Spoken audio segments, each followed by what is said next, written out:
Did you know that the first credible and widely reported alien encounter took place right here in 1961? Lincoln, USA. In the White Mountains of New Hampshire. Betty and Barney Hill had taken a break from their hectic schedule to spend a few days together in Canada. As their vacation came to a close, they started on the long drive home. Along the way, they stopped at a diner. From there, they had another 4-hour drive along Route 3 to reach their home in Portsmouth, Rockingham County. After about 2 hours, the couple experienced an extraterrestrial encounter that would shatter their ordinary lives and thrust them into the spotlight, both nationally and internationally. On reaching the White Mountains, Barney became aware of a distant light in the sky. He thought nothing of it, assuming it was maybe a helicopter or airplane. However, as he drove the twisting road, the light remained visible. It seemed to be growing larger and brighter and somehow tracking their movements. Sometimes it was hidden by the tall trees on either side of the road, but every time the car emerged into a clearing, it was up above, getting brighter and larger. On reaching Lincoln, the object was now so bright that Barney pulled over. He got out of the car and saw that the craft was so close that its shape was now visible in the night sky. A large, plate-shaped object, spinning about 100 feet above them. They stood frozen. The object hovered almost silently, its surface gleaming with an eerie metallic sheen, spinning slowly like a mechanical eye, observing him and Betty. Hardly any sound, no wind, just a quiet hum of something alien. Barney couldn't move, couldn't do anything except stand there, looking up. He raised binoculars to get a better look at the craft. From windows along the craft's edge, figures with domed foreheads and large almond-shaped eyes looked out. A sudden wave of dread washed over him. Not panic, but something deeper. They both got back in the car and sped off. In the rearview mirror, Barney could see the object following yet again. For miles, the couple drove in silence, the UFO tailing them. A strange buzzing filled the air. It seemed to be coming from the trunk, the dashboard flickered, and a mustiness filled the car. Then blackness. The next thing they knew was suddenly awakening, but now, instead of driving through the countryside, they were parked outside their house on a grassy verge, with no memory of how they got there. In the weeks that followed, both Betty and Barney experienced a range of psychological and physical effects that deeply unsettled them, and eventually led to one of the most famous UFO investigations in history. Betty began having vivid nightmares about being taken aboard a spacecraft and examined by non-human beings. Betty's dreams were vivid and detailed, describing medical procedures and alien beings. These dreams persisted for several nights. Barney's symptoms materialized where he developed insomnia and anxiety, and dreamed of beings with wrap-around eyes and long gray limbs, examining them both on a cold metal table. They sought help under hypnosis, where their memories aligned with being examined.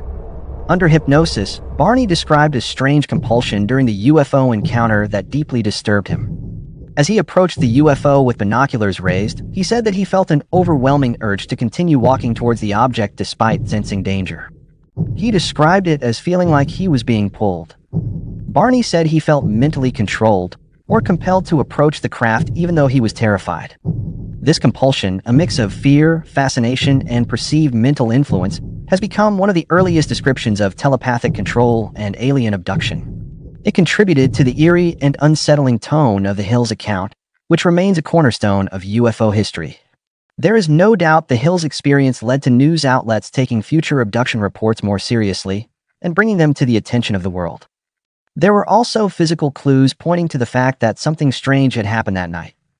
Betty's dress was torn with mysterious pink stains, and there were strange marks on the trunk that caused the compass needle to spin erratically when placed close by. Barney's shoes were scuffed in a way that suggested he'd been dragged. And both their watches had stopped at the same time. Within days of the alien encounter with the UFO, Betty contacted the Air Force and National Investigations Committee on Aerial Phenomena, providing a detailed account of the sighting, but they did not pursue it. Continuing to suffer from psychological distress over the next year, with no end in sight, led them to seek help from Dr. Benjamin Simon, a Boston psychiatrist.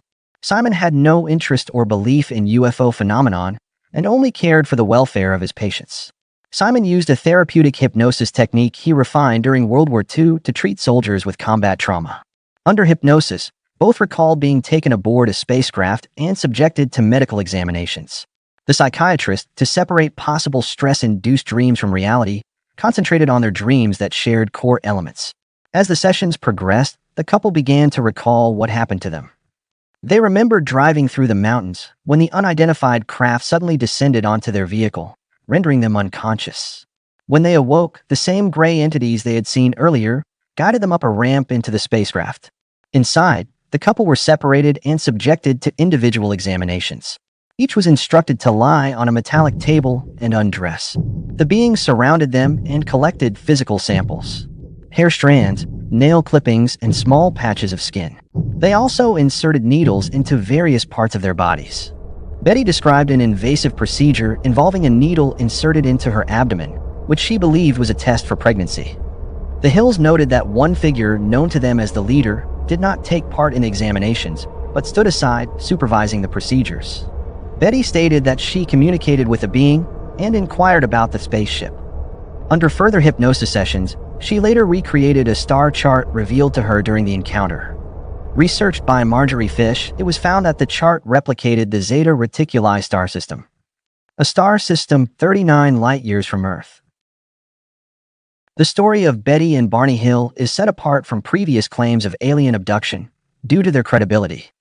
Witnesses to the Hills' lifestyle told of a respectable middle-class couple. Both worked hard, putting in long hours.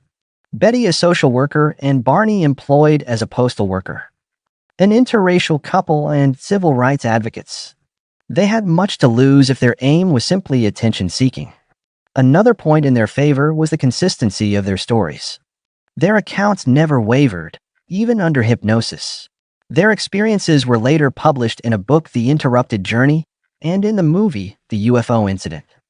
Betty Hill wrote a self-published book, A Common-Sense Approach to UFOs, and is her personal exploration of UFO phenomena, blending her own famous abduction experience with 3 decades of research.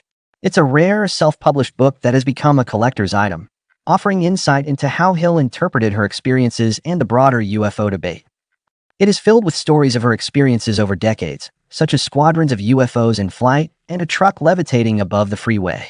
Whatever happened on their route home, a confrontation with the unknown ensued.